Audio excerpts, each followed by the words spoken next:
je t'emmène aujourd'hui dans une vision chamanique de l'EMDR et plus particulièrement de l'EMDR transpersonnel. Je vais t'expliquer en quoi l'EMDR transpersonnel est un recouvrement d'âme. Bonjour et bienvenue sur Oser l'âme, le podcast qui t'amène à te questionner sur ta vie, sur qui tu es profondément. J'espère par nos partages te réveiller et te révéler pour oser être et oser la vie. Mon nom est Betty Tutrice, je suis passionnée par l'être humain, la psychologie, la spiritualité.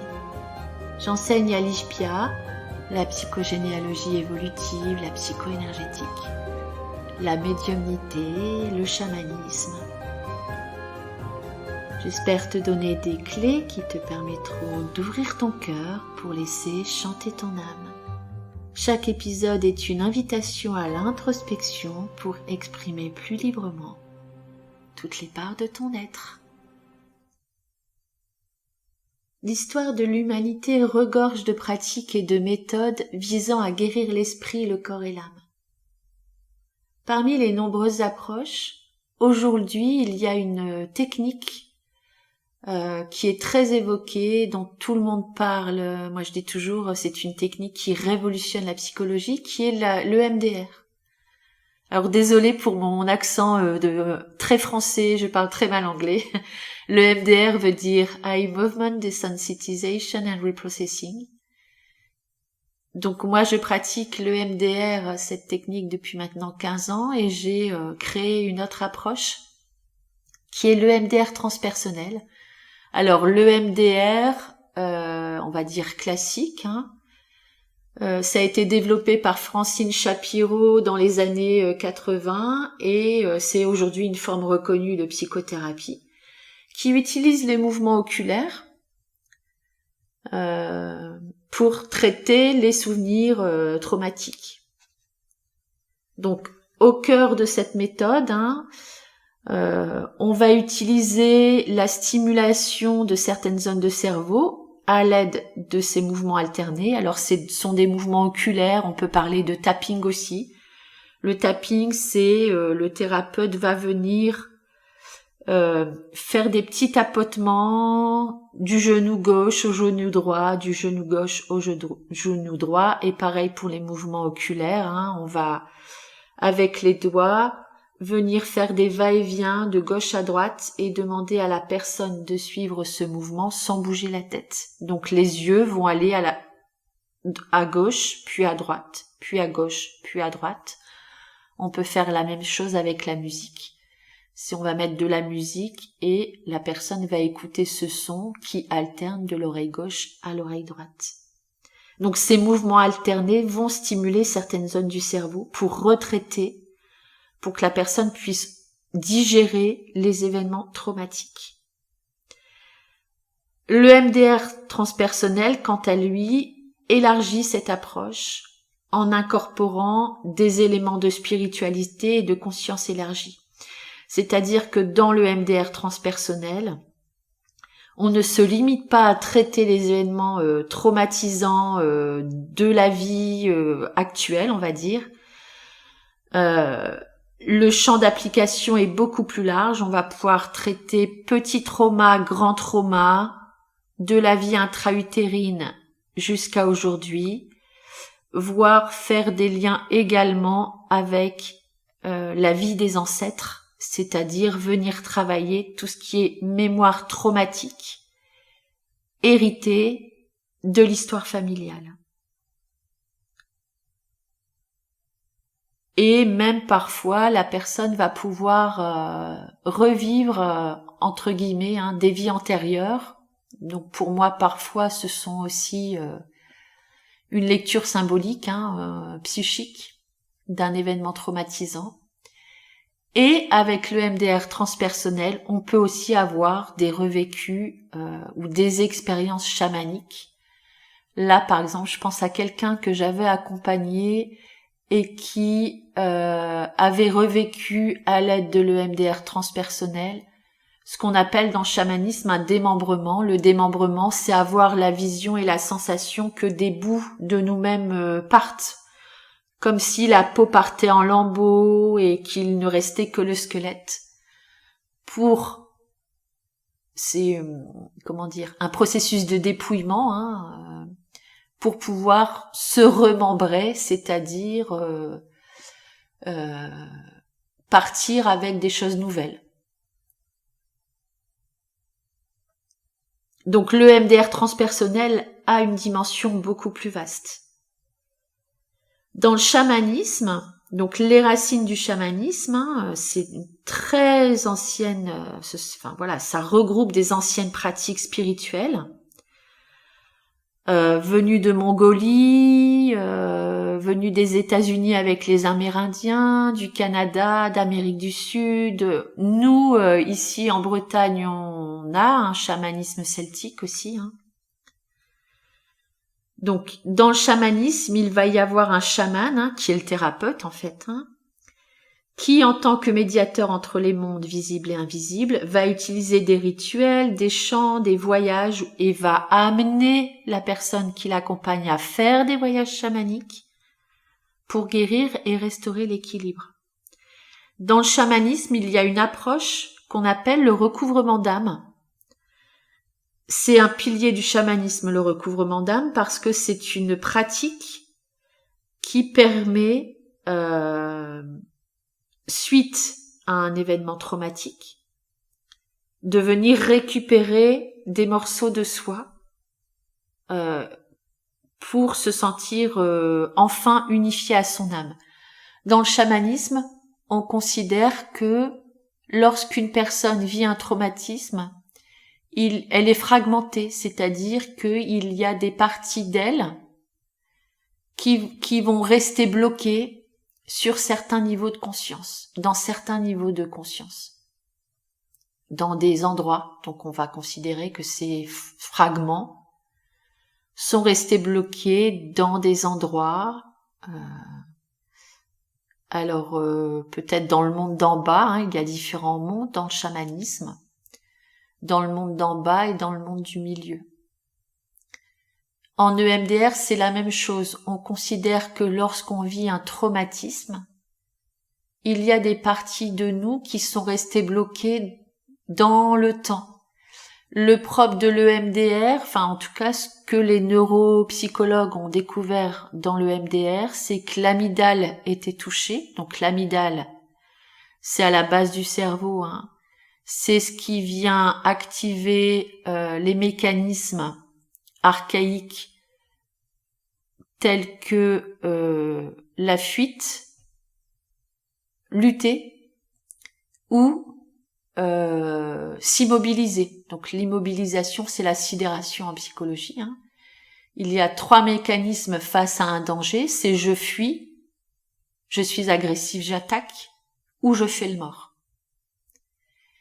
En EMDR, l'amygdale est bloquée, donc souvent ce qui est bloqué, on reste bloqué à la sidération.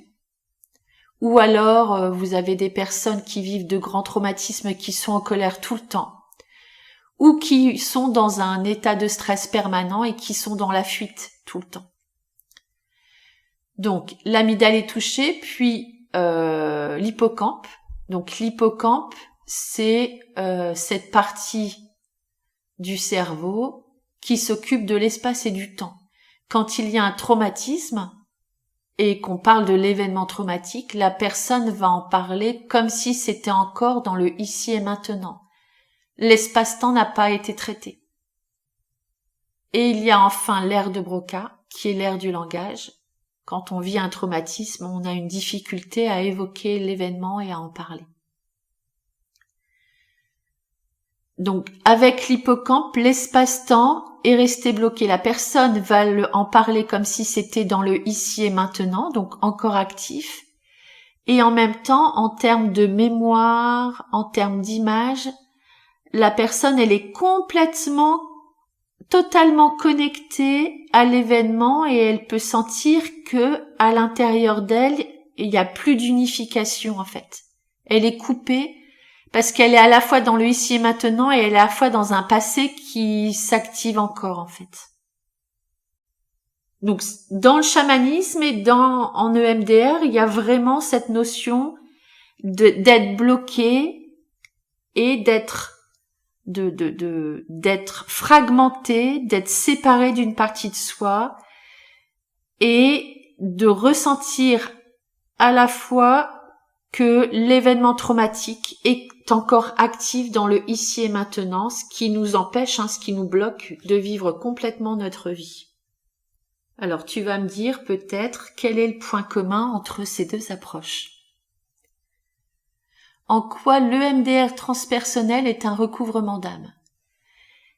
Il y a des étapes importantes, aussi bien en EMDR transpersonnel que dans cette pratique du recouvrement d'âme. La première étape, c'est activer les ressources. En EMDR transpersonnel, on va activer le lieu de sécurité et peut-être le guide intérieur, l'animal, l'esprit, l'animal de pouvoir, ou le guide spirituel qui va t'accompagner sur ce chemin. Dans le chamanisme, c'est pareil. Avant de faire ce voyage vers la récupération du fragment, eh bien, on va proposer à la personne de faire le voyage avec ses esprits alliés, c'est-à-dire ses guides en fait, les guides spirituels.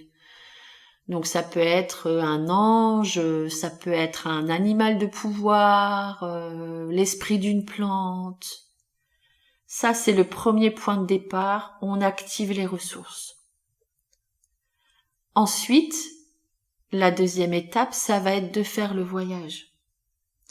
Donc de retrouver l'événement traumatique. Dans le chamanisme, on va aller rencontrer cette partie de soi qui a été traumatisée. En EMDR, c'est pareil. On va se focaliser sur l'événement qui n'a pas été digéré. Donc souvent, on va retrouver l'enfant intérieur. Dans le chamanisme, on peut retrouver la petite fille, le petit garçon resté bloqué dans un endroit, dans quelque chose de sombre, tétanisé. On peut retrouver un souvenir, par exemple. Un endroit de la maison où il y a eu un événement traumatique, les parents, les personnages qui sont concernés par l'événement. En EMDR, c'est pareil. On va vraiment retrouver la scène qui constitue l'événement traumatique et qui n'a pas été digéré. Puis, il y a une troisième étape qui va être transformer, en tout cas se détacher de l'événement et amener de la ressource et de la guérison, de la rencontre avec l'enfant intérieur. Donc il y a un dialogue qui peut s'installer, et puis l'événement va être retraité. C'est-à-dire que le fait de revisiter l'événement, avec toutes les capacités, toutes les ressources intérieures, l'événement va être de nouveau digéré et va être retraité pour passer de l'événement traumatique à un souvenir lointain. Dans ce processus, les 3 zones du cerveau vont être réactivées, amygdale, hippocampe, aire de Broca, avec les mouvements alternés pour le MDR, avec le rythme du tambour chamanique pour le chamanisme. Et enfin, il y a une dernière étape qui est retrouver son unicité, c'est-à-dire que si l'événement est guéri, la personne, elle a l'impression que l'événement fait partie de son histoire, mais qu'elle n'est plus dans l'histoire. Donc la personne, elle va avoir un sentiment d'être de nouveau dans une unification d'elle-même, d'avoir retrouvé des morceaux du puzzle, de faire sens, c'est-à-dire la personne vraiment, elle va avoir l'impression que cet événement fait sens dans sa vie et qu'à partir de là, elle peut se réapproprier sa vie et donner une nouvelle direction. Elle se réapproprie sa vie totalement en fait. Dans le chamanisme, quand on a récupéré, quand on a recouvré son âme, alors cette expression elle est importante, parce que recouvrer son âme, ça veut dire ne plus être fragmenté et avoir la sensation d'un retour à la maison. Le retour à la maison dans le chamanisme, ça veut dire je me sens complet, je me sens à ma place quoi qu'il arrive et je me sens profondément connecté à mon âme. Quand on est fragmenté, on est dissocié, on n'est plus tellement connecté à soi-même en fait. Là, recouvrir ou recouvrer plutôt son âme, c'est être profondément connecté à la vie en soi. C'est sentir que, quels que soient les événements, on est à sa place partout dans le monde en fait. Il y a vraiment cette notion d'être revenu à la maison. C'est vraiment ce sentiment d'appartenance à quelque chose de plus grand que soi, à une communauté, à l'univers tout entier. C'est vraiment le sentiment d'être à sa place, d'être accepté et d'être profondément en lien avec soi et d'être dans un amour de soi-même. Ces deux approches montrent que la quête de guérison est universelle. À travers l'histoire, à travers les cultures, les êtres humains ont cherché des moyens de transcender la douleur, de retrouver l'équilibre et de se reconnecter à leur essence véritable. Dans l'EMDR transpersonnel et le chamanisme, on trouve deux voies puissantes qui, bien que distinctes, vont vers un même objectif, la guérison profonde et la reconnexion à notre âme. Même si les deux approches sont différentes, le processus intérieur reste le même. Dès qu'il y a traumatisme, dès qu'il y a fragmentation, dès qu'il y a coupure, sensation d'être coupé de soi-même, il s'agit en termes de processus de faire un recouvrement d'âme pour enfin sentir qu'on est revenu à la maison. J'espère que cet épisode t'a plu. Merci d'avoir passé ces quelques minutes avec moi. Abonne-toi au podcast si tu souhaites me suivre. Tu peux également t'inscrire à la newsletter Ishpia. Et n'hésite pas à m'envoyer des messages, tes retours sur les réseaux sociaux. Si tu souhaites pratiquer l'EMDR transpersonnel, je fais régulièrement des séminaires de formation. N'hésite pas à me contacter et à t'inscrire. Je te dis à bientôt pour un nouvel épisode. À lundi prochain.